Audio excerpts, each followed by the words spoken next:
Ready to go. Go ahead. Hi, everyone.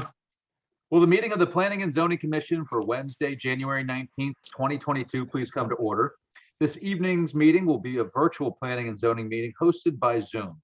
During this meeting, our procedures will be as follows. 1, when you first enter the meeting, you will be in the virtual waiting room until the meeting host admits you. 2, please be aware that your camera, if you have one, and your microphone will be muted by the meeting host when you enter the meeting. You can turn on your camera at any time so you can be seen by others if and when you choose to. In order to run an efficient and orderly meeting in this virtual environment, unless stated otherwise by the meeting chairman during the meeting host will keep everyone other than the commission members muted. You will still be able to hear everything said by the commission members, even if you are muted and your camera is not on. There will be the opportunity for public comment during public hearings, at which time public participants will be unmuted. 3, the secretary will read the legal call of the meeting as published according to Governor Lamont's executive order. 4, during the public hearing, the applicant will be invited to present the application, explaining to the commission and others present what is being requested. The meeting host will share all related documents on the screen as needed. In addition, all applications and supporting materials for each application on the agenda are available through the public meeting calendar page of the town website, www.ci.guilford.ct.us, and also through a direct link on the planning and zoning page. Comments of town agencies will be read for each application if there are any. There will be clarifying questions from commissioners. Then there will be the opportunity for clarifying questions from the audience. Please raise your hand through the Zoom platform and wait to be called on and unmuted. First, those who wish to support the application may come forward. Second, those who oppose the application may come forward. As this is a public hearing, it must be recorded. It is necessary for speakers to identify themselves each time they speak, stating their name and address. 7, the applicant will then have the opportunity to address any questions or concerns raised by the public or commissioners. 8, once the public hearing is closed, the applicant is free to leave or remain for the balance of the public hearing and the regular meeting, during which the commission will try and reach a decision on each application. Each applicant will be notified in writing as to the decision of this commission and has the right to appeal to a superior court if desired. Decisions of this meeting are available the day after the meeting by calling the Planning and Zoning Department at 203-453-8039 or emailing planning.zoning@ci.guilford.ct.us after 9 a.m. 10, all actions taken tonight by this commission will be on a roll call vote. All commissioners and staff will identify themselves for the record before speaking. Seated this evening are fellow commissioners. If you could raise your hand and say hello. Sean Cosgrove. Hello. Frank DeAndrea. Hello. Our alternate will be Jamie Stein this evening. Hello. Alan Brown. Yes. Richard Wallace. Good evening. Scott Edmond. Hello. Bill Freeman will be seated this evening. And I'm Phil Johnson. Staff present this evening are George Kroll, our current zoning enforcement officer and town planner, and Lisa Piombino, our planning and zoning administrative assistant. This meeting will be recorded via the Zoom platform and made available on the town website for viewing. The secretary will now read the legal notice. Notice is hereby given that the Guilford Planning and Zoning Commission will hold a public hearing on January 19, 2022. Due to the COVID-19 pandemic, this meeting will be conducted through a web and phone meeting only. Attendees are advised to not go to the regular community center location because a physical meeting will not take place. See below sign-in information on Zoom meeting. The following applications will be heard: Vigliotti Construction, Residential Open Space Subdivision, Long Hill Estates East, Tamarack Lane, map 97 and 101. Lots 1, 1C, 2, and 2A, Zone R-5, special permit seeking approval of the Eversource easement. Sunset Creek Development, 158 State Street, map 46, lot 127, Zone R-1, special permit and subdivision approval for a 2-lot subdivision. Ron DeGennaro Development and Construction, State Street, map 54, lot 5, zone MU-OS, special permit for 25 residential units. Paul Da Silva, Jardine, and Karen M. Reinish. 160 Sam Hill Road, map 67, lot 205, zone R-6, special permit / coastal site plan for accessory apartment. Copies of these applications are available for inspection in the zoning and planning and zoning office and on the town's website, www.ci.guilford.ct.us. At this hearing, persons may attend by either phone or web connection and shall be heard. All written correspondence shall be submitted to planning.zoning@ci.guilford.ct.us. Documents are available at the Planning and Zoning office, dial 203-453-8039 for assistance, dated at Guilford, Connecticut, this 27th day of December, 2021. Phil Johnson, Chairman. Thank you very much. If anybody is here this evening for Vigliotti Construction or Ron DeGennaro Development, we have been requested to table those two items to our first meeting in February. That's 2/2/22. You need a motion, Mr. Chairman? Yes. So moved. I'll motion to move those two Second. items to February 2nd. Excuse me, which ones are those? Sorry, that is Vigliotti Construction Residential Open Space Subdivision, Long Hill Estates, Tamarack Lane, map 96, lot 1C, 2A. And the other one is Ron DeGennaro Development, State Street, map 54, lot 5, zone MUOS special permit for 25 residential units. So that one's up State Street, closer to the highway. And the first one, George, where's Tamarack Lane? It's off of Long Hill Road. That's the Long Hill Estates subdivision. Does that help? Yes, thank you. You're welcome. So we have a motion. Do we have a second to move those? Second. Thank you. Sean Cosgrove?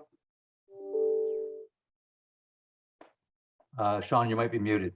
Yeah, I am. Aye. Sorry. Frank DeAndrea? Aye. Alan Brown? Sorry, Alan, you're muted also. Okay, you're good. I'll give you the wave. It's good. Richard Wallace, Yes. Scott Edmund, Yes. Bill Freeman. Yeah. Thanks. And I'll also vote to move this. Would someone like to make a motion to open? So moved. Second. Second. Thank you. Sean Cosgrove, Aye. Frank DeAndrea, Yes. Alan Brown. Give me that thumbs up, buddy.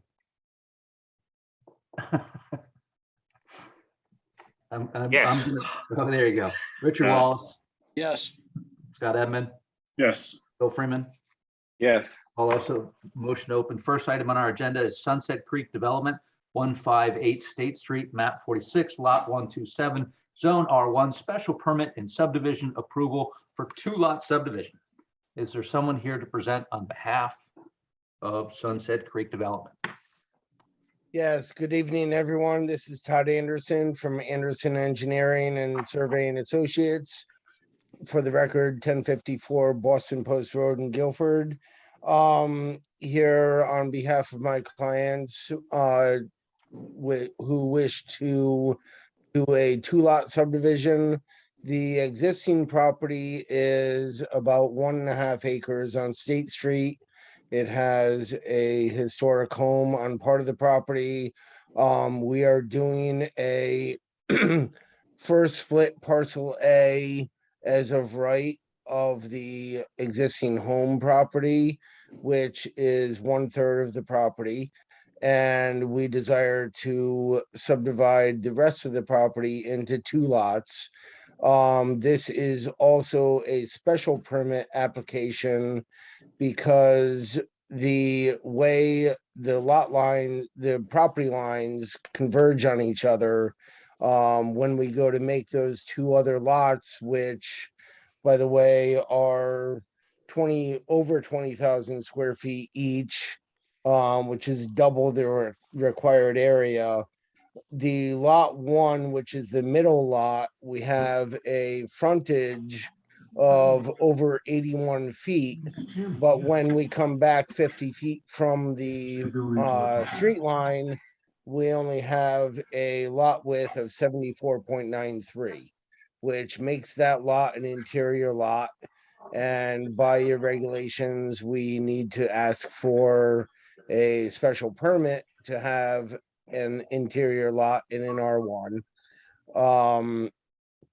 We have gone through wetlands, and wetlands has approved this subdivision plan. Originally, we were asking for a conservation easement. But I guess you guys or the town does not want the conservation easement. So the plan that hopefully they can put up for you to look at some point will show a conservation easement area. But that is, I guess, not going to happen because the town will not accept that. George, you able to share the plan? You're not seeing this plan now? We're No, just seeing the I am not. PDF. We're not. We're not Oh. seeing it. We see a bunch of Adobe documents, but no plan. Okay, let me try that again.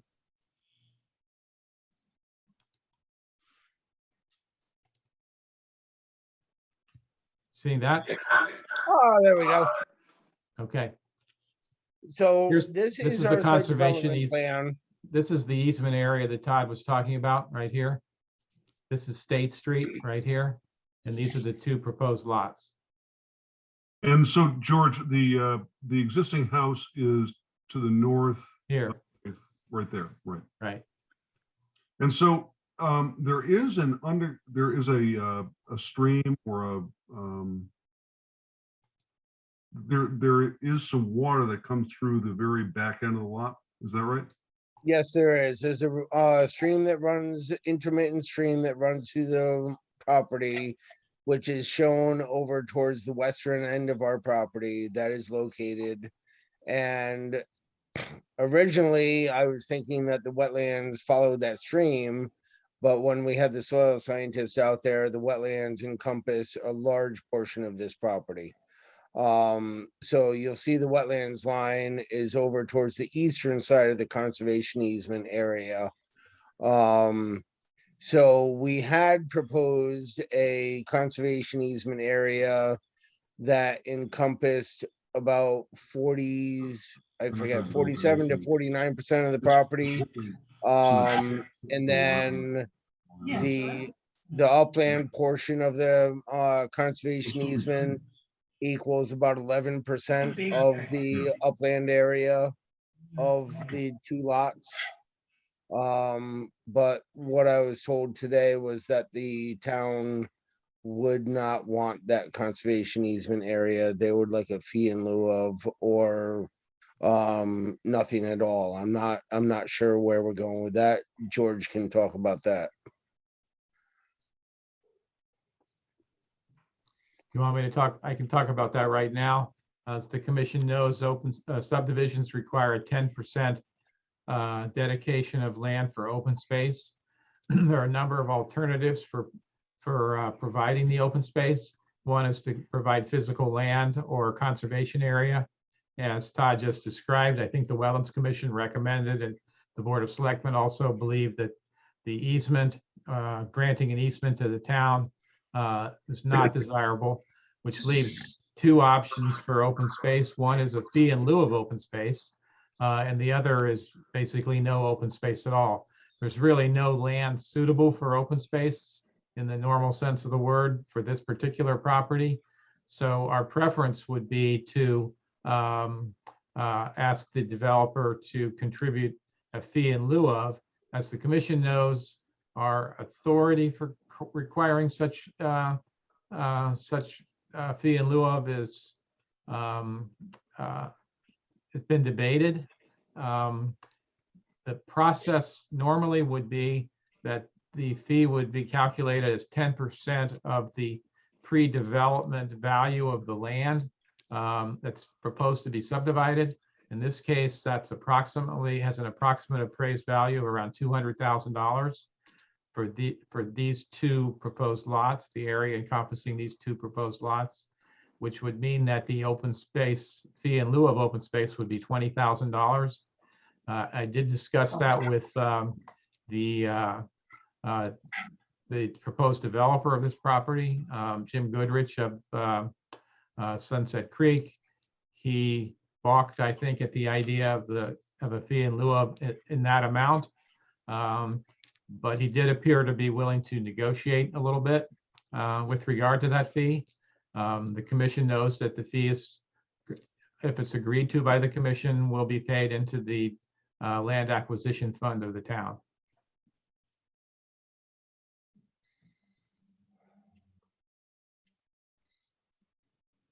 Did you hear all that? We did. Got it. Okay. Very good.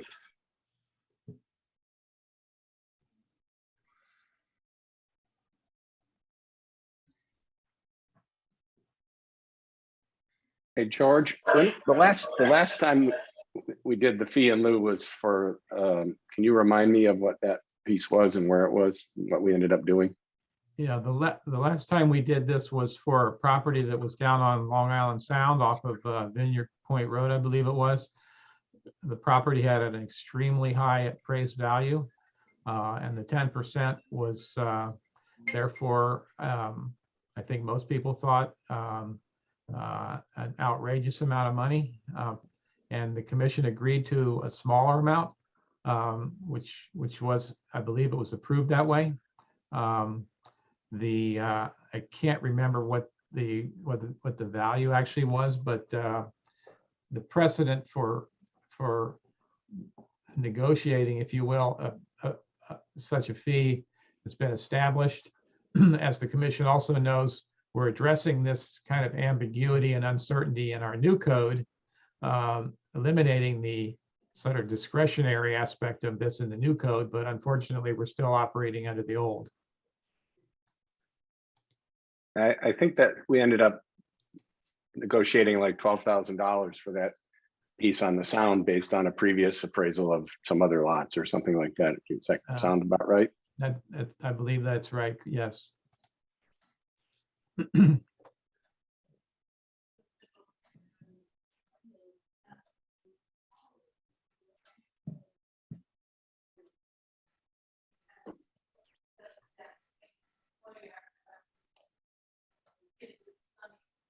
I'm hearing some voices in the background, but I'm not hearing the what's going on actually.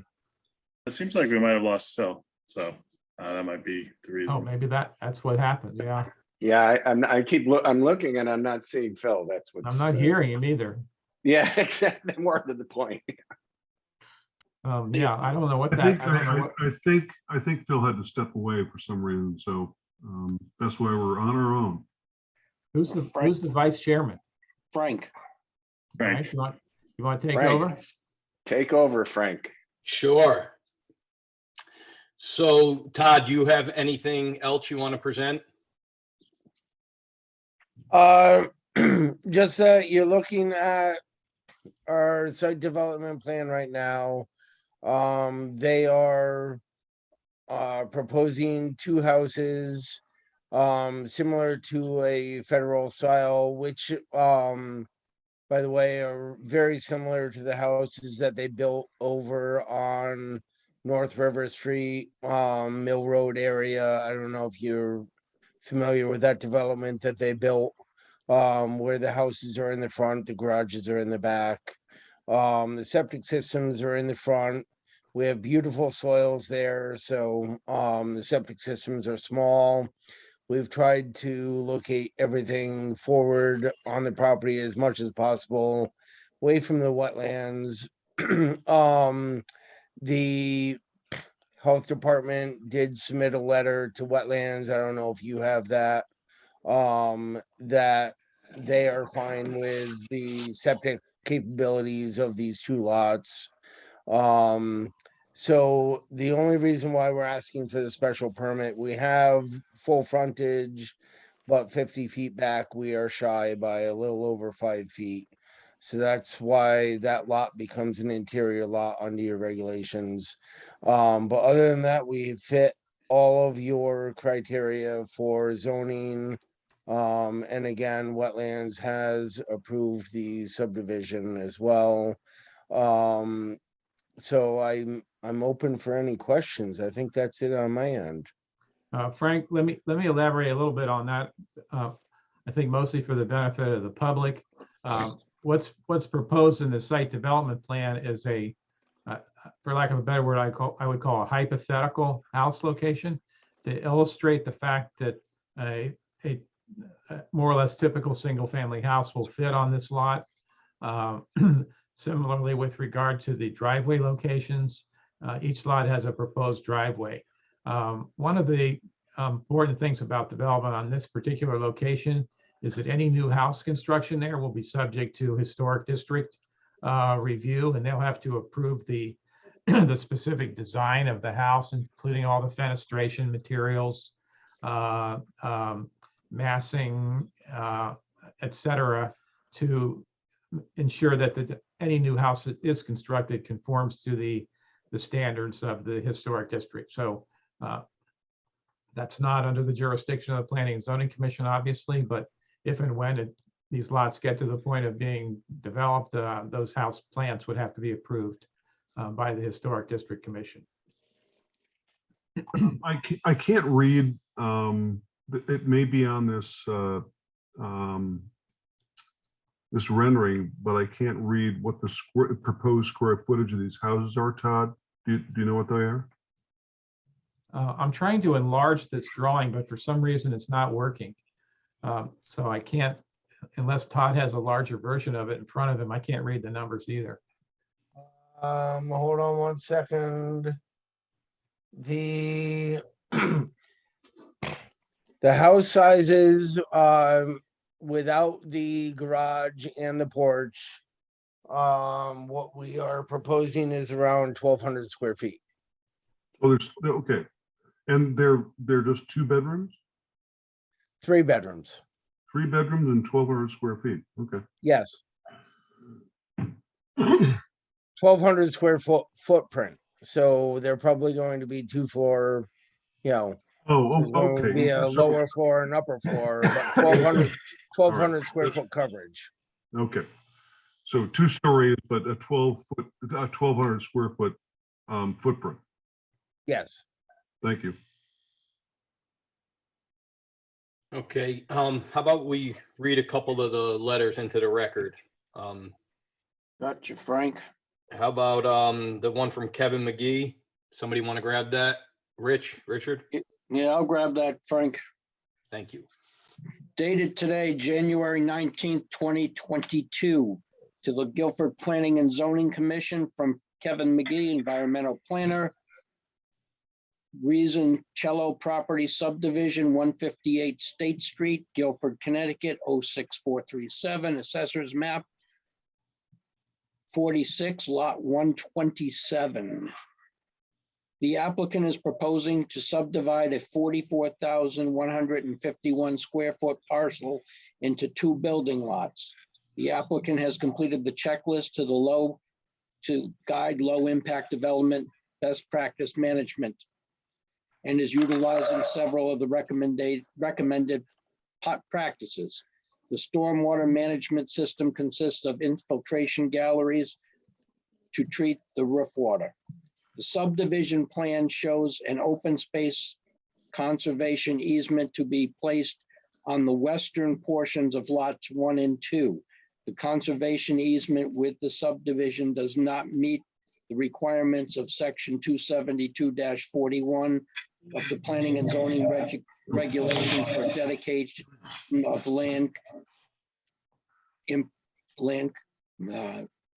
important animal and plant habitat of rare and endangered species, or protect special wetlands areas and scenic areas or views. The conservation area is not contiguous with other open space or hiking trails. The subdivision regulations 272-41, parks, recreation area, open spaces, and town land require that every subdivision shall provide for dedication 10% of total area of the subdivision. If this criteria cannot be met, the commission may request the development developer / applicant to provide a fee in lieu of donations as per section 27241D. The Guilford Land Acquisition Commission at its January 6, 2022 meeting reviewed the subdivision plan for the Cello property located at 158 State Street and voted that the commission does not recommend the acceptance of the conservation easement and recommends that a fee in lieu of be received to meet the planning and zoning open space requirements. Inland wetlands and an intermittent stream are located on the western portion of the property.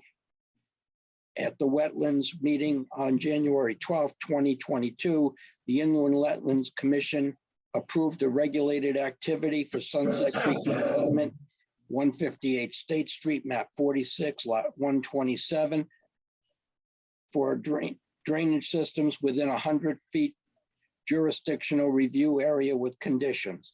The Inland Wetlands Commission also referred favorably to the Planning and Zoning Commission, the subdivision shown on map titled Record Subdivision and Map and Special Permit Plan, Cello Property, 158 State Street, Guilford, Connecticut, dated December 1st, 2021, and revised to January 3rd, 2022, and the Site Development Plan, Cello Property, 158 State Street, Guilford, Connecticut, dated December 1st, 2021, and revised on January 3rd, 2022, prepared by Anderson Engineering and Surveying Associates, with the following conditions: that since the majority of the conservation area is inland wetlands, and the Inland Wetlands Commission does not recommend a conservation easement for the property. Recommendations for conditions of approval: 1, the town of Guilford zoning enforcement officer shall be notified to inspect the sedimentation and erosion control measures prior to site work. Soil stockpiles should be contained by silt fencing and/or hay bales. Soil erosion and sedimentation control measures shall be maintained until vegetation is established or suitable material is installed to the satisfaction of the zoning enforcement officer. And 2, the applicant pays a fee in lieu of land since the conservation easement area does not meet the requirements for dedicated open space. In accordance with the Connecticut General Statutes 8-25, the fee in lieu of land is based on 10% of fair market value of the land to be subdivided prior to the approval of the subdivision. The fair market value shall be determined by an appraiser jointly selected by the commission and the applicant. Payment for the fee in lieu of shall be made at the time of the sale of each approved parcel of land in the subdivision and placed in the town of Guilford's Land Acquisition Fund in accordance with the Connecticut General Statutes 8-25B. Okay, thank you, Rick. That was a long one. I think I know where 158 State Street is, or Yeah. Scott, you want to grab the one from Sonia? Yes, this is the planning and zoning from Sonia Marino, RS MPH, dated January 18, 2022. RE 158 State Street, map 46, lot 127, Guilford, Connecticut, 06437. Conceptual subsurface sewage disposal system, SSDS, review subdivision. The plan designed by Anderson Engineering for the above referenced project dated 12.01.21, last revised 01.0322, can be approved for subdivision. Code compliance systems with 100% reserve areas can fit on each property based on the soil testing completed. The soil testing showed favorable soil profiles and percolation tests. Please note that a detailed plan will be required for each property to be reviewed and approved by the health department, along with a review of the building plans. Thank you very much. Sorry about the blue screen departure there. Not exactly planned. So we read in the note from Kevin McGee. We read in the note from Sonia Marino. Are there any other memos, George? I don't think so. No. Is there one from Janice? no. Nope, I don't see any. I think we have something from inland wetlands. We have the wetlands. The inland wetlands approval, but I don't think that we need to read that in. No, I because think that was Kev- cited. Kevin summarized that, yeah. Yeah, right. So, that being said, I'll open it up to questions from commissioners. Does anyone have any questions with respect to this application?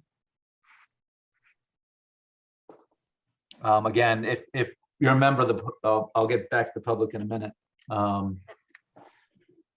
So I don't see any questions from commissioners. Are there any questions from the public with respect to this application?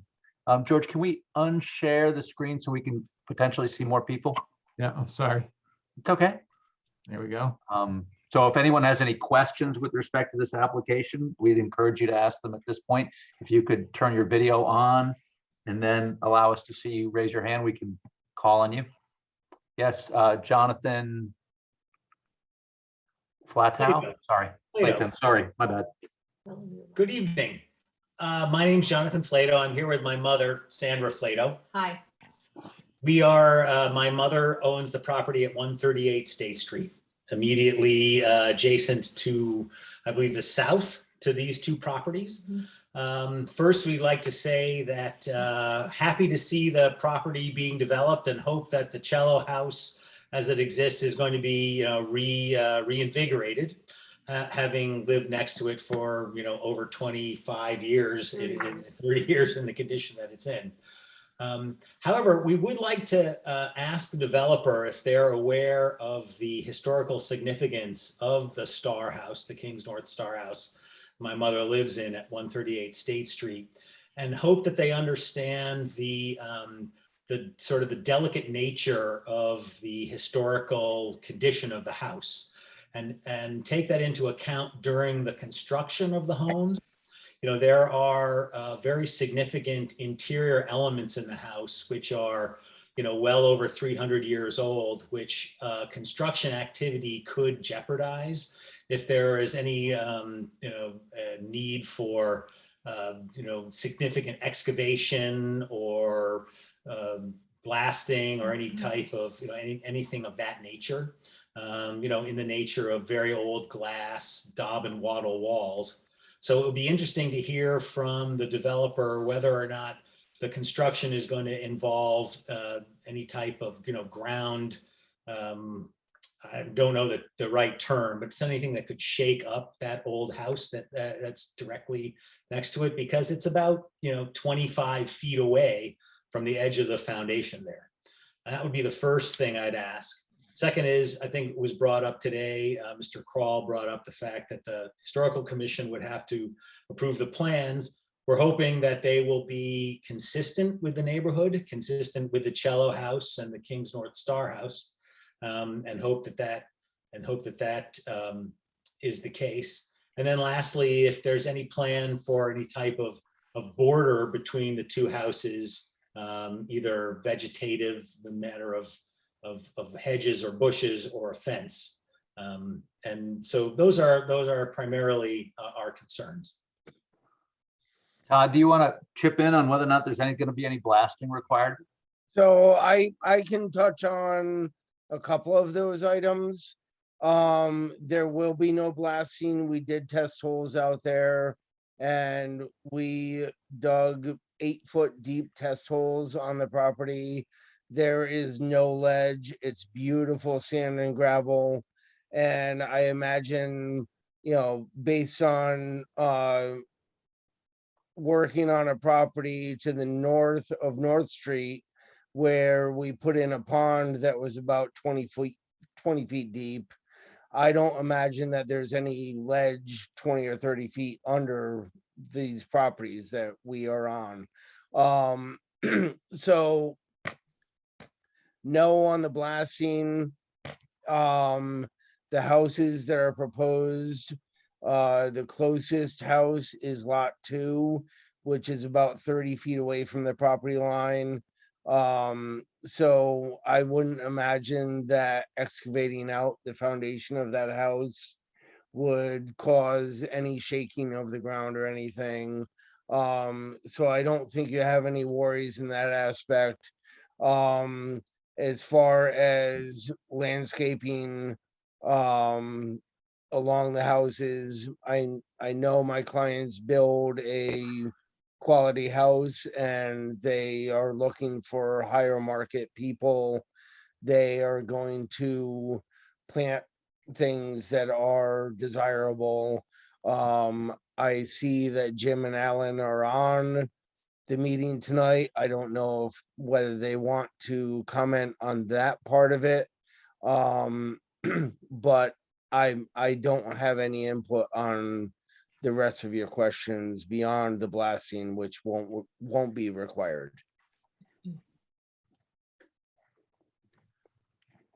Does that help, Jonathan? It does. It would be interesting to hear if the actual developers are on, what their plans are for the style of the homes. Yeah, I think at this point, we're really just looking at the subdivision side of it, and that the style and stuff goes more toward the Historic District Commission. So my guess is Yeah. you'd probably be better off weighing in on their meeting, because this is really just kind of a technical land use. Yeah, the houses need to be designed to be desirable to the Historic Commission as well. So, you know, we're not gonna just put up a simple ugly raised ranch or something like that. It's going to have to be something that the Historic Commission likes. And if you've looked at the houses along North River Street, Mill Road, it gives you a sense of what you're going to be seeing be put in. I mean, they built a very, very pleasing house, and the Historic Commission works with them. They know them well. And, you know, it won't be an ugly raised ranch thing. It will be a, you know, very nice house that they put in. Great, thanks. Sure. Does anyone else have any questions they would like to ask of the applicant? Yeah, I actually do. I'm speaking Yep. as. You could say, if you could state your name and address for the record, that would be. Georgia Cosgrove, and I'm speaking as co-president of Guilford ABC, and our property abuts at the rear this lot. And my only concern, you know, listening to what's here is we have recently mitigated for drainage issues in the back of our property and put in drains and done work in our basement, and we just want reassurance that any development of that property isn't gonna. Well, I think if you look at the way the homes are laid out and where the wetlands are, that it's hard to. I think it's okay. Yeah. I think it's okay. I just want to weigh in that that's our that's our primary concern, is we just fixed all that and want to make sure that whatever happens in development of that property doesn't cause And new again, problems. Probably going back toward the design side, you know, it will probably be designed with gutters and roof leaders and drains and, Right. you know, the like. So it's just not running off and running back to the pond. That would be pretty typical, wouldn't it, Todd? Yeah, the houses that we're proposing are about 200 feet away from your property. There's a large it's a good expansive stretch. Yeah, wetland between the two properties. Yep. And then there's the stream back there. So whatever happens 200 feet from your property, with the stormwater drainage for the roof leaders and everything, it's not going to change the drainage patterns on your property at all. that was my only concern. I'd also note Todd's comment about the quality of the soils. So it's not like it's draining onto ledge, which could Right. then travel as well. So. Yeah, we just don't want stuff we just fixed and get unfixed. That's all. Understood. Absolutely. Thank you. Sure. Are there any other questions? If anything, that stream might need to be cleaned out so it flows better. All good. Okay. Are there any other questions for the applicant at this time from the public? Or would anyone like to speak in favor of this application? Yeah, Brendan Sharkey, if you could state your name and address for the record, that'd be terrific. Sure. My name is Brendan Sharkey. I live at 508 West Lake Avenue in Guilford. I'm here to speak in support of the application. I am in discussions with Sunset Creek now to acquire the Cello House and do a major renovation of that. My wife is not with me because she thinks I'm crazy, but I'm kidding. We're really looking forward to it, and we've been working very closely with Alan and Jim on our part of the project, which is just for the purposes of clarification. It's the northern portion of the existing lot, which is just north of lot number 1 of this subdivision. We were convinced that this was a worthwhile endeavor for us because of the attention and concern that Al and Jim have expressed for not only the new homes that they're going to be building, but also the fact that given its condition, the Cello House could actually could actually be eligible for demolition given its current condition.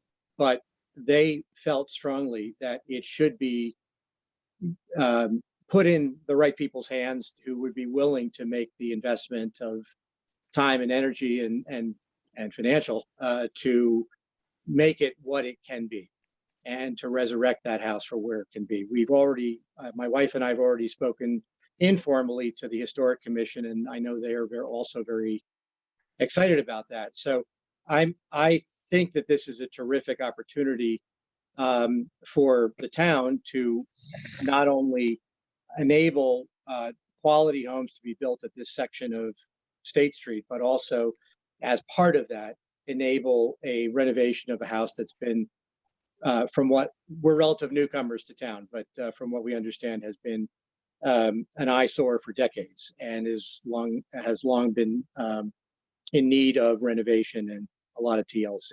So I'm here speaking in support of this application. Thank you. George, sorry, can you unmute just for a second? Quick question, as I was in the blue screen for a while and I missed a portion. So the current house is staying and then we're adding 2 more lots? Yeah, the current house was split off as a so-called tree split as a separate lot, leaving the balance of the land, which is now proposed for the two lot subdivision. So the existing house is not part of this proposed development. Okay. Is it part of the fee in lieu of? No, No. no. The fee in lieu of is based on on 2/3 of the land value of the existing parcel. Okay. Thank you for the clarification. Yes, Glenn Weston Murphy. If you could state your name, I just stated your name, but if you could state your name and address. Glenn Weston Murphy, 155 State Street. For those who don't know, I live directly across the street from the original Cello House, and from my front porch see all the property line. And I wanted to speak in favor of Sunset Creek development of this property. I had long thought that we wanted to have the quality development go in there when and if that happened. And I think that the Sunset Creek housing developments that have been put in and around Guilford have shown that and have had good stewardship for the properties that they've been built on. I only regret I'll lose my parking easement for guest parking on the front of the property there. I'd like to get that easement put in, but I don't think that'll fly. Thank you for your comment. Thank you for your comments. Appreciate it. Is there anyone else that would like to speak in favor of this application? Is there anyone that would like to speak against this application? With no further comments and for or against, I will poll the Planning and Zoning Commission as to whether or not you're comfortable acting on this tonight, or we need to go to a second meeting. Sean, how do you feel? I feel fine. Okay. Jamie? Jamie's our alternate tonight, sorry. You can speak though, you can give us your opinion. My opinion is you can wait the second. Okay. Alan? Yes. Thank you. Bill Freeman? Yes. Scott Edmund? Yeah, I'm in favor. Good. Frank, how you feel about it? I would waive it. Thanks. Richard Wallace. Yep. I'm Would good. someone like to make a motion to waive the second public hearing for the special permit? So I'll moved. I'll second. Thank you. Call the vote. Sean Cosgrove, Aye. Frank DeAndrea, Aye. Alan Brown, Aye. Richard Wallace, Yes. Scott Edmund, Yes. Bill Freeman, Yes. and I'm going to abstain because I was missing for quite a bit of that presentation, but I'm sure it's all great. And the motion carried. I'll move to close public hearing. Thank you. Do I get a second on closing that one? Second. Thank you. Sean Cosgrove, Aye. Frank DeAndrea, Yes, sir. Alan Brown, Aye. Richard Wallace, Yes. Scott Edmund, Yes. Bill Freeman, Yes. and I'll vote to close as well. We'll act on this evening. Next item on our agenda Sand is, Hill Road. yep, Paul De Silva, Jardine, Karen Reinish, 160 Sam Hill Road, map 67, lot 205, zone R6, special permit, coastal site plan for accessory apartment. Is there someone here to present? If you could state your name and address for the record when you do so, that would be great. Yes, I'm Michael Sulzbach. I live on Fair Street at 85. I'm the lawyer tonight, but not doing much of that. And I'm here to help the applicants. We're well prepared for you in the sense that we've got Chuck Mandel, we have the design team, and a really very tiny proposal. And we wouldn't be here at all if it weren't for what the applicant has described as a little tiny kitchen, which is truly, as you'll see in a moment, a little tiny kitchen that will be in a 700 square foot addition to an existing 2-bedroom house on Sam Hill Road to make a 3-bedroom. And that's, but we're obliged to come and do this, and happy to comply with everything in the regs as our application indicates.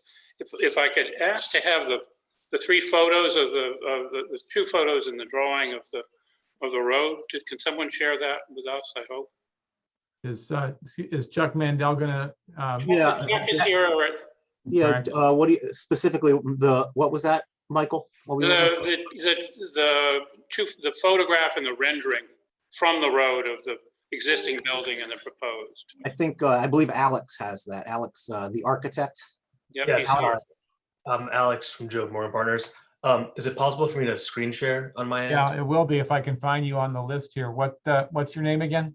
My name is Alex Chabla from JM&P. I've raised my hand. State your address just for the record so Lisa can have that. That would be great. Yep, our office is in 20 Bruce Park Avenue in Greenwich, Connecticut. We only have about 2 of these things, so. Okay, you can. I think you can do that, Alex. Yes, thank you.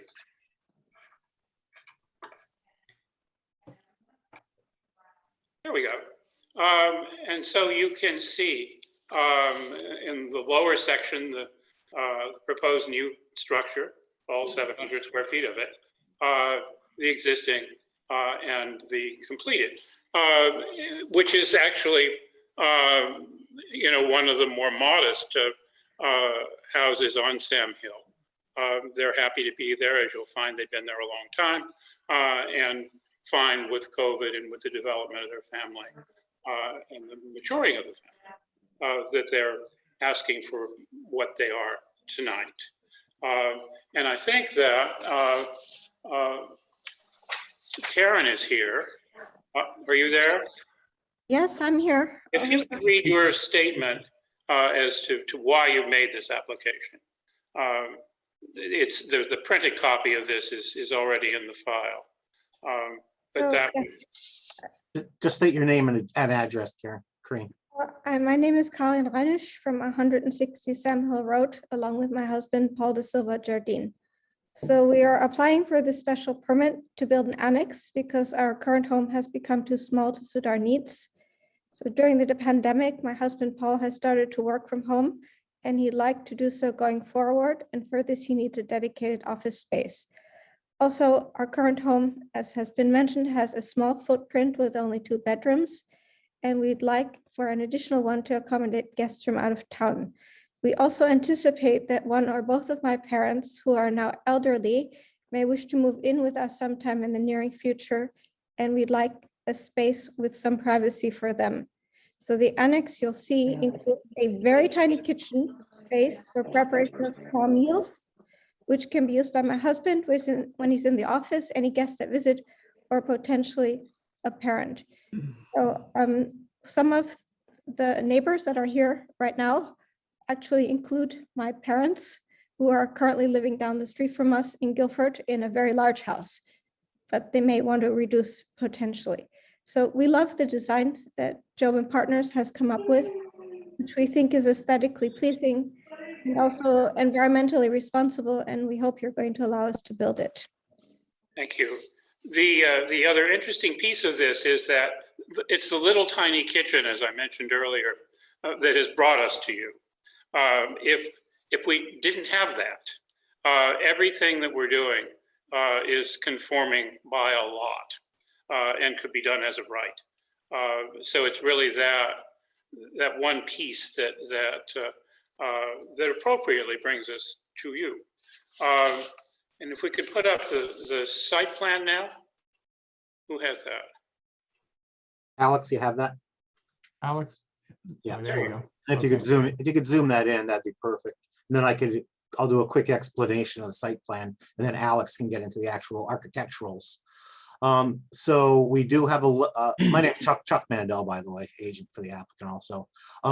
We did just get a letter from Shirley. She's been really swamped with work. So we had a full septic plan sent to her. She was just able to comment on it today. So she did send a letter that states there is adequate, and you can read that into the record, but there is adequate soil for the proposed septic system. It'll be a completely separate septic. We're also accommodating for the roof water. There will be a small rain garden in the front towards Sand Hill, and that'll be planted with the appropriate native Connecticut species. Other than that, we're using the same driveway. It's a very modest structure, and actually, when I saw those renderings that the architect Alex had done, I was very impressed with the street side renderings. It almost blends right into the house. So from the street, it barely looks like there's any new development there. And I think Alex can take over with the floor plan, unless you have other questions. It looks like a separate building, Chuck? Yes, it is completely separate. It's And there's, interesting. and there's From the renderings, it actually looks like it connected. Yes, Yeah. it's about 40 feet away, actually. Yeah. And I'm going to introduce myself, and Alex, maybe you want to pull up the plan as we're doing that, and then the renderings. This is Job Moore of Job Moore and Partners Architects, an architect up in your area. We're based in Greenwich. I teach up there in New Haven. We are looking to help Paul and Corinne. We did this original house. I think it's about 12 years ago now. They've really enjoyed living in it. It's 18 years ago, Joe. 18 years. I am getting so old. Thank you. So the entrance, as you can see, Alex is putting the cursor on there. We'll show you, nope, not the entrance to the proposed, to the front entrance to the house. The existing house also was conceived much long ago, 18 years ago, as an ecosystem kind of environmentally friendly home. The house, 2 roof forms pitch to the center, and that roof ridge water drops into a water garden at the entrance, and also uses gray water to recirculate the water to the back of the property. We wanted to echo the same idea of these simple shed roof forms. And I'm going to show you that in perspective in just a moment, but to give you an idea of the plan, you can see the existing driveway in red. You can see the kind of entry walk into the main house, as well as the entry path into the other space. There is an existing garage to remain at the other end of the garden. There is this orchard kind of landscape garden that will be the kind of social space between the guest property and this house, right? Because they're linked. So it defines this the shared courtyard. There is the bedroom that you can see to the right there. There's a bathroom that hinges between the two. And then it is a very simple common space that will really be Paul's working center that functions with a very small kitchen piece right there in the back on that back edge with a closet. And you can see the sliding doors you enter along those paths. So if you come from the garage or you move along that axis, you can enter into either of those doors. It's the main two sliding doors right there that you would walk into, right? Very understated, 700 square feet. One important thing, and I think it's best seen in the rendering, you can see the proposed square footage, 600, and he just took it away, but it's, Alex can state that.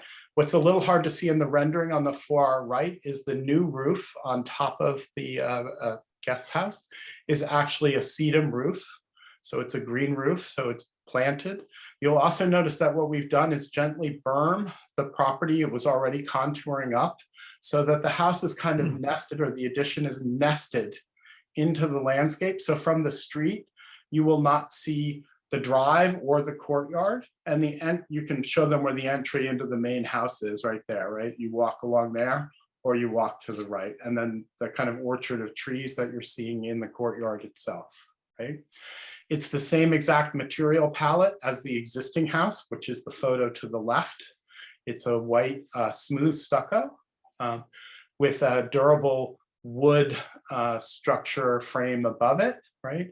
And then that standing seam copper metal roof system on the original. And the new one's going to have that copper seam around it, but it's going to hold the tray that will actually be the sedum roof system, which we've done quite a bit of. I think I can open it to questions as far as that goes, but it's quite a simple idea, a courtyard so that they can share their family, their extended family, and have a space to work in as well. The section does a really good job of explaining the house. You can see how the new roof form follows the angle of the sloping towards the street is to the right, and the berm is just below it. So you can see how the berm echoes, and then it creates a kind of clear story group of windows along that street that faces out at about 4'6". And then on the opposite side, if you were to look at that side of the house, that would be the white stucco wall would run all along, and the windows would be up above there would be window transoms with horizontal across that. So you can see that in the rendering best, right, Alex, if you stretch down, you see the windows up above there? No, yeah, no. So the windows along the existing is along that level, and then the windows that we're talking about where the berm and the new addition are, right? And it's really that straightforward and that simple, and we're very excited about it. We think it's a really clear and simple idea of a small, elegant, kind of eco-friendly home from many years ago. So we're hoping you guys will also like it and approve it. Quick question, do you have access to the garage for cars, or is it just for storage? Yeah, so if you go back to the site plan, so we use this quite a bit. You see the paving pattern there so the grass goes through it. It's like a grass paver that's permeable, and the cars can drive straight in. They don't use their garage much, interestingly enough, right? But they do want to have access to that, and they would be able to drive straight into the existing garage. Thank you. Clean up, yeah. Are there any other questions? Are there any questions from commissioners? My daughter's a graduate student in architecture, and I plan on sharing this with her because I think it's a great design. Thank you.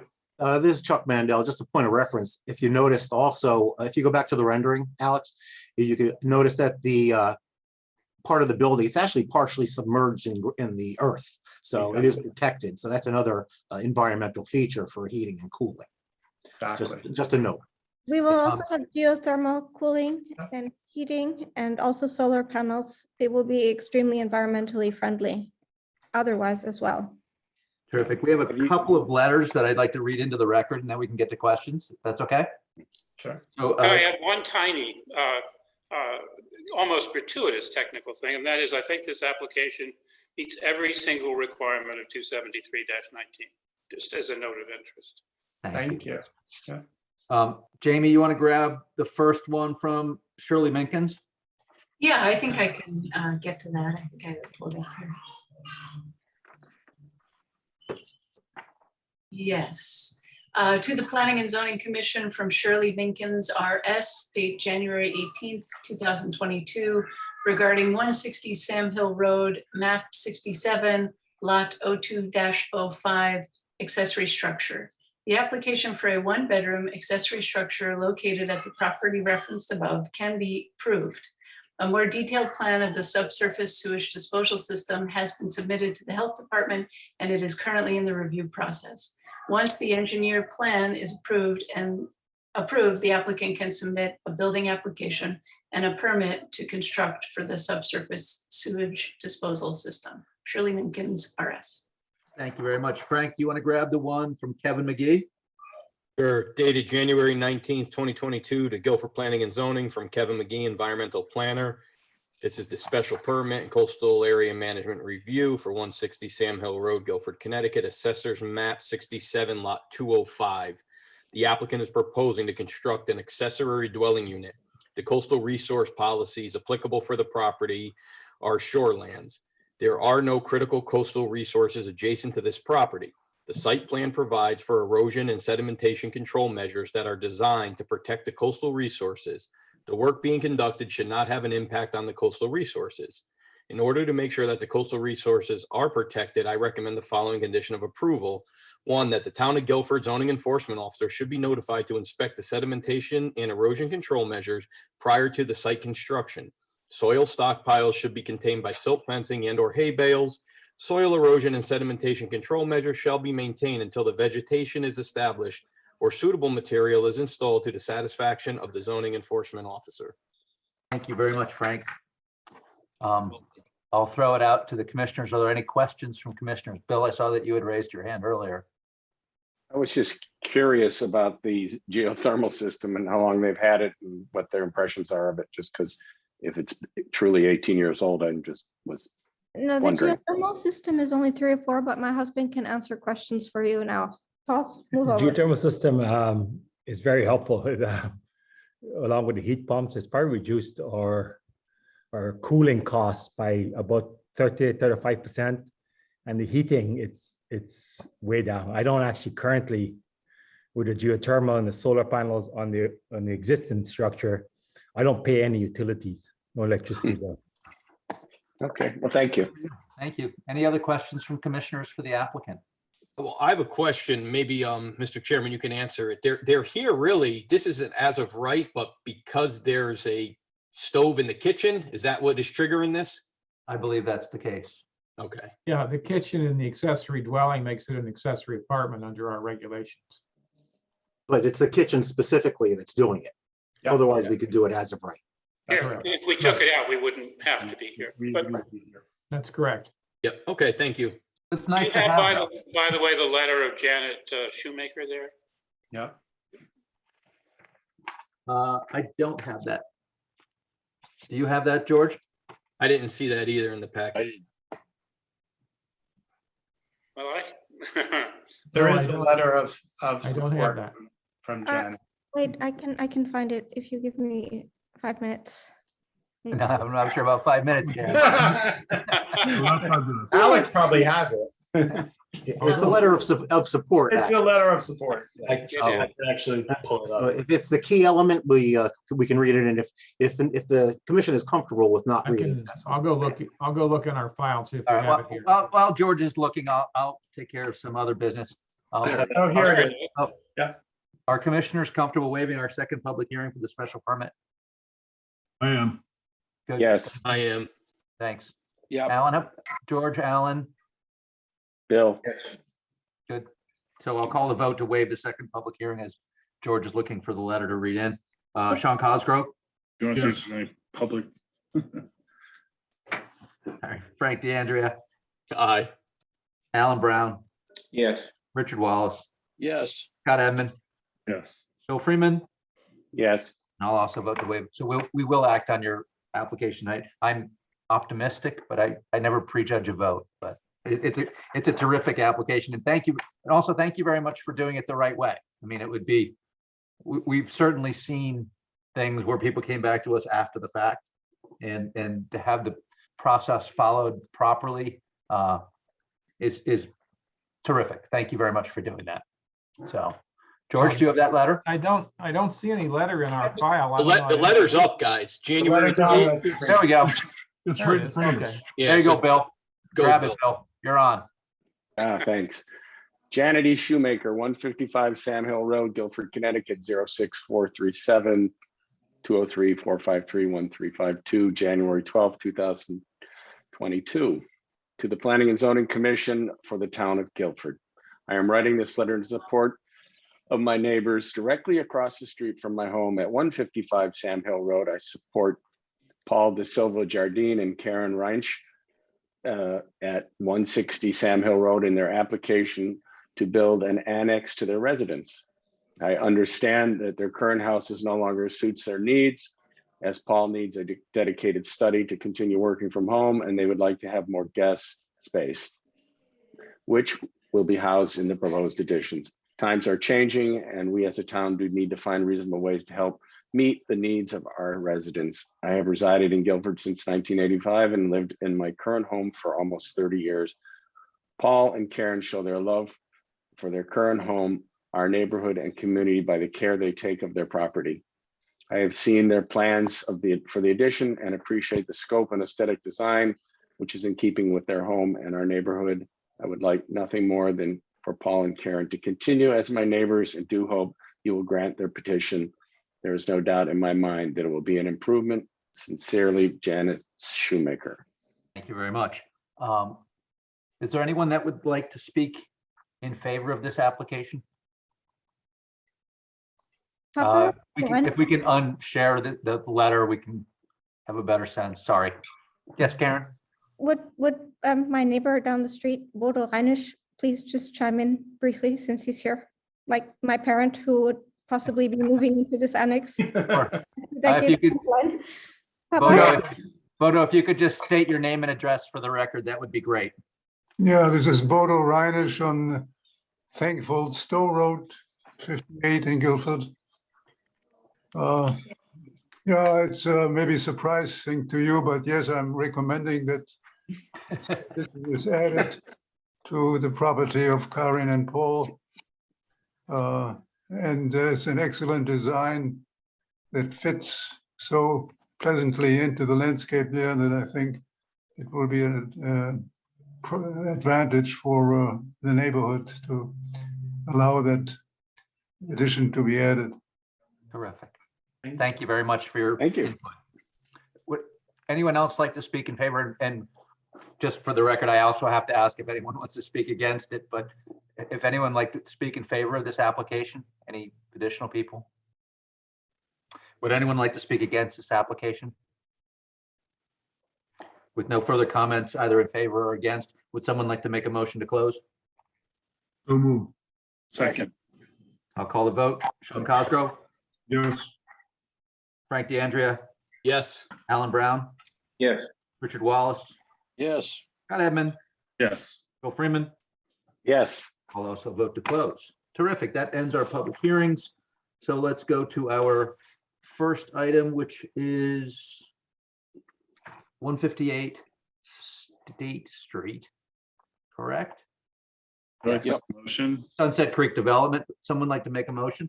I'd like to make a motion voted that the Guilford Planning and Zoning Commission approve a subdivision and special permit application for Sunset Creek Development, 158 State Street, map 46, lot 127, to create two lots as shown on, in parentheses, record the subdivision map and special permit plan Cello property, unquote. Also quote site development plan Cello, unquote. Above plans prepared by Anderson Engineering and Surveying Associates dated December 1st, 2021, revised 1/3/2022. This application is approved with the following conditions. I believe there was a fair amount of them from our environmental planner, two of them from our environmental planner, although the second one talks about fee in lieu of. I don't know, Phil, if you want to talk about what we should do in this case. I would, I think Jim Goodrich is on the call. He might want to comment on this, but let me reiterate what I said before. $20,000 is the 10% of the appraised value based on the appraisal of the town's assessor department. I don't know whether, I did talk to Jim Goodrich earlier today. As I mentioned, that sounded like not an appropriate number for him, but I think I can speak for him. He did seem to indicate that he thought that the principle of a fee in lieu of was okay. Am I speaking out of school, Jim?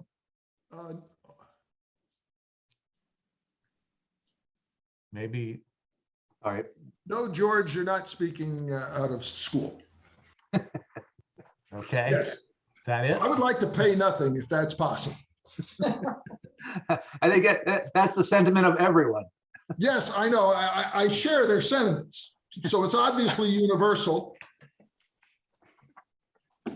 Well, our current code out it calls for a fee in lieu of or the donation of the land, if I'm correct, George, and the town has made a decision that the land contribution is not something they're interested in. So the fee in lieu of is the option that's in front of us. Well, it is, you do have the option of not requiring any open space dedication. And we're loath to do that, I know. But the difference between $20,000 and zero, if you divide that in half, is it $10,000? Is it $10,000?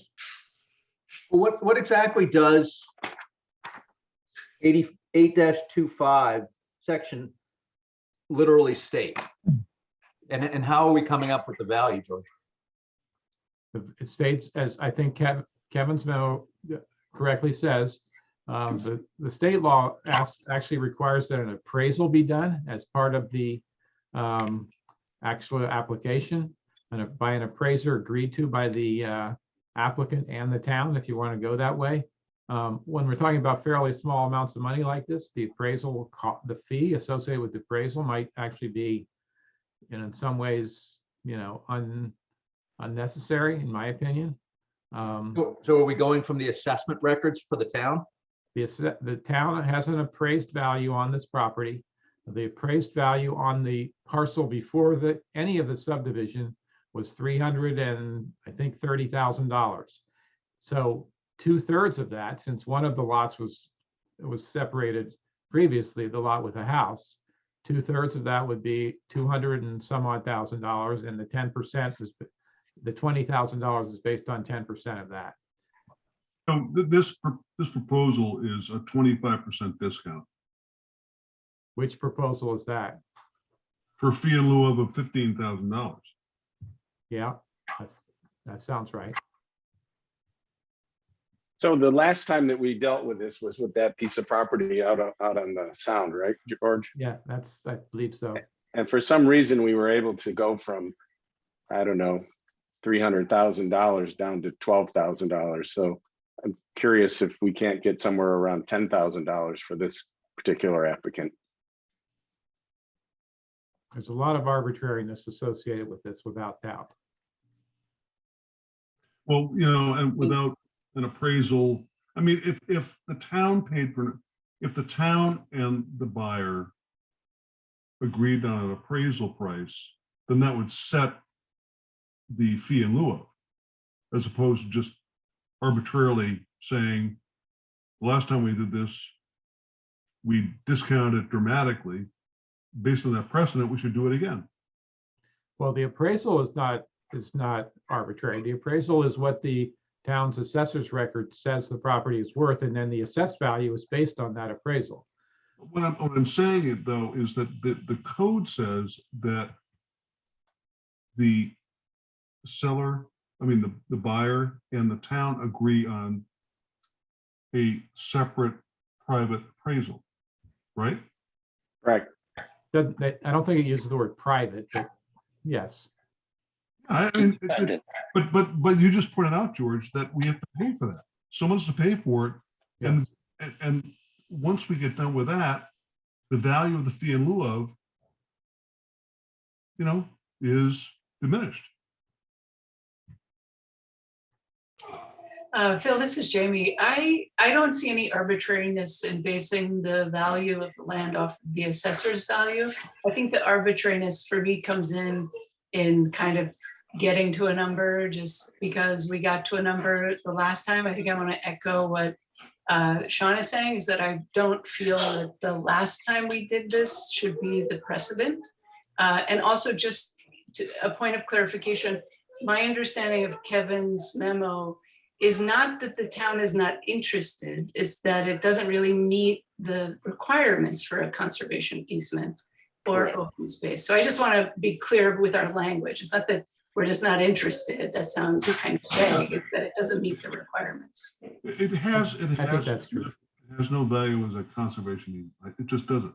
I mean, it is sandwiched between, when these homes are built, it'll be landlocked. It'll have no value to the town. Well, I think the land is regulated, any use of the land is regulated by the Inland Wetlands Commission, and it's very well protected therefore.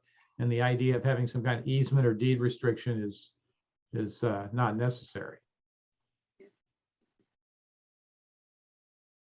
Okay, well, I'm going to put forward that we go with the recommendation of Kevin McGee and ask for a fee in lieu of open space in the amount of $15,000. And we can put that to a vote as to whether it passes or not. So that amount is not recommended from by Kevin. Kevin. That's not recommend. That's That in the number- motion. That number was placed in the motion as a placeholder. So what is the number, George? Or are we just going to go with we're just going to say there'll be a fee in lieu of? No, I think if you're going to do it, you have to establish a value unless you want to not act on the subdivision and go through the appraisal process.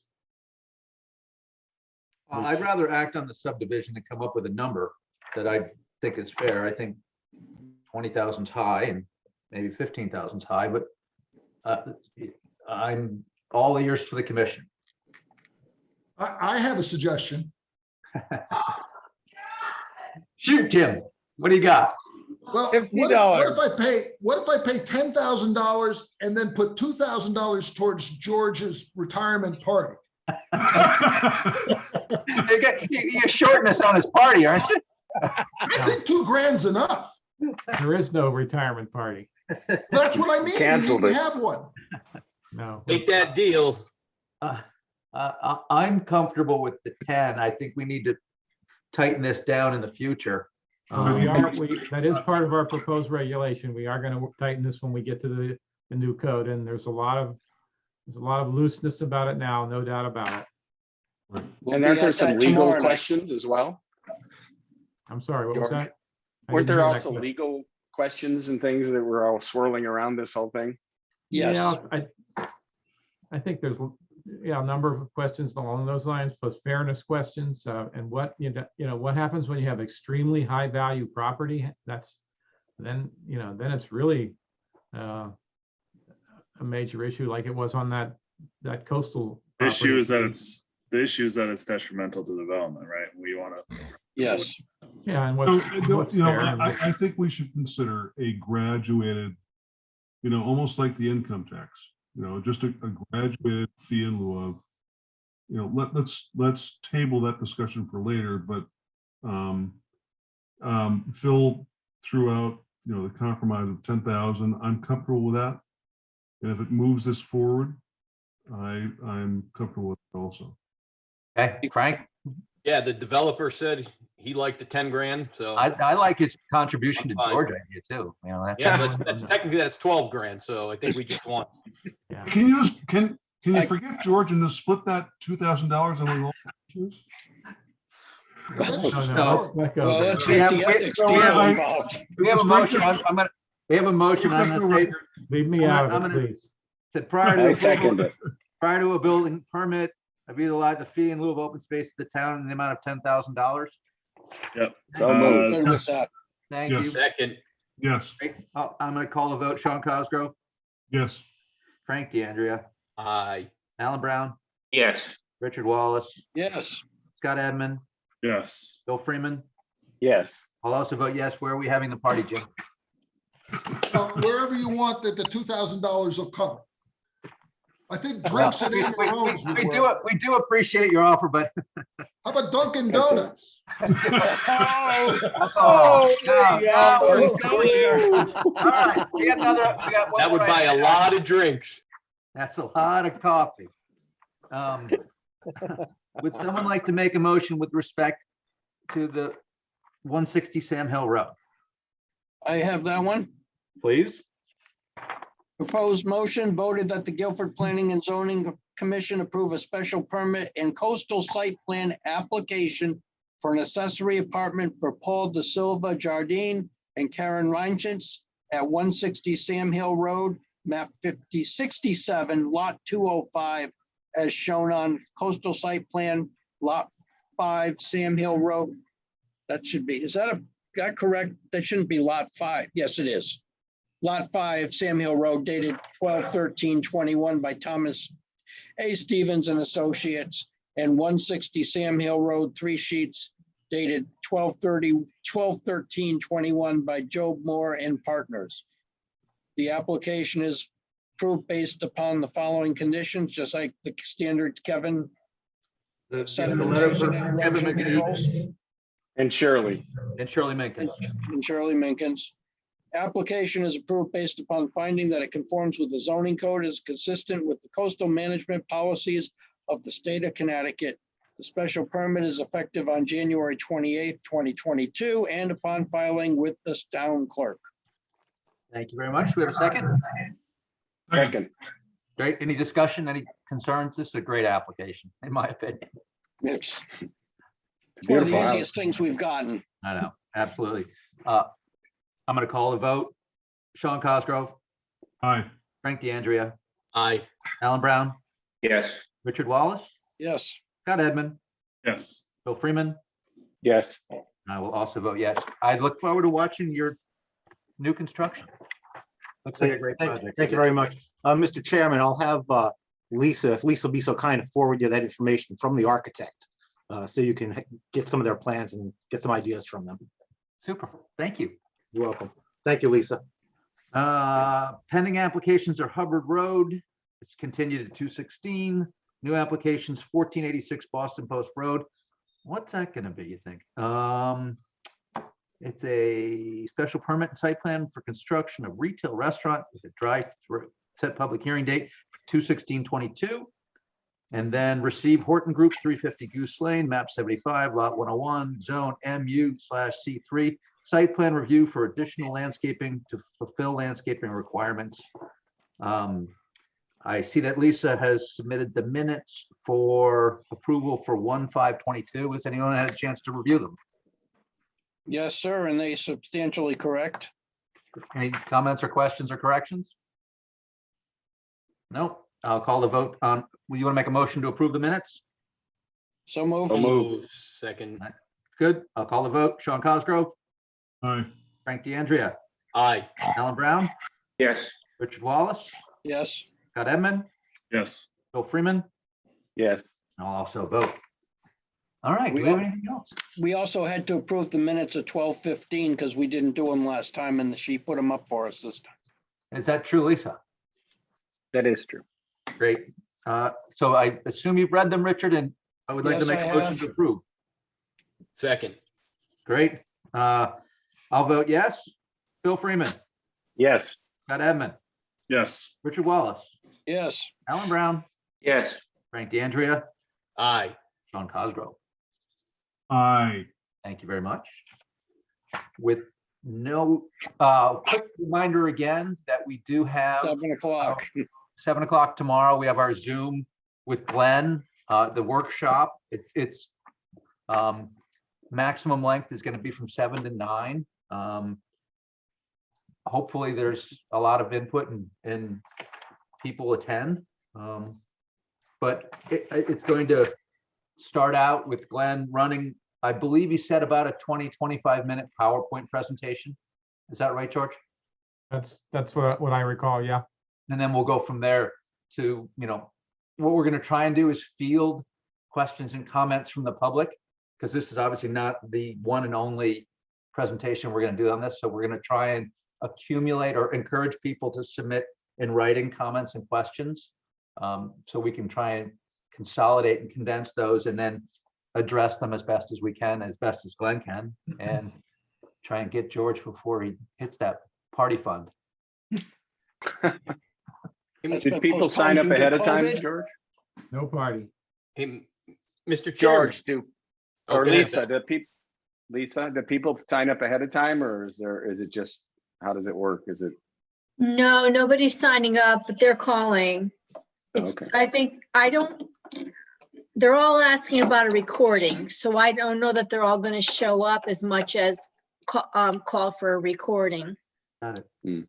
Okay. With no further business. Hey, Mr. Chairman, can I ask a question real quick? Certainly. Are we, have we gotten any updates on the ZEO, or have you guys had any more interviews?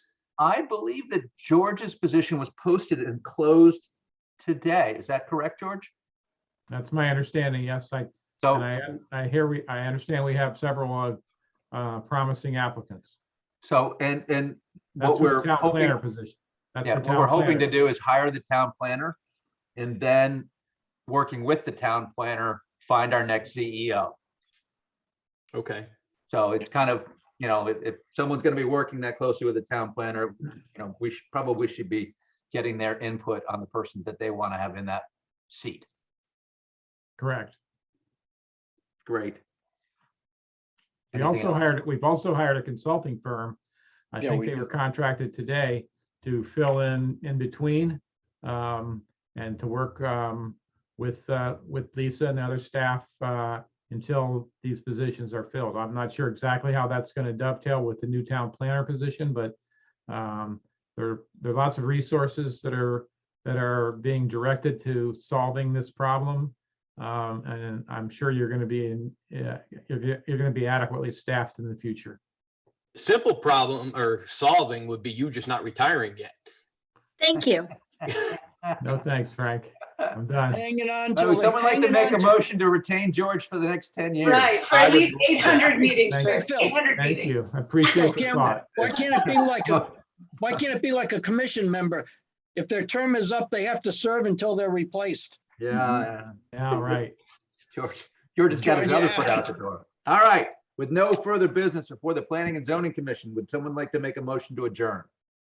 Make a motion. By a show of hands.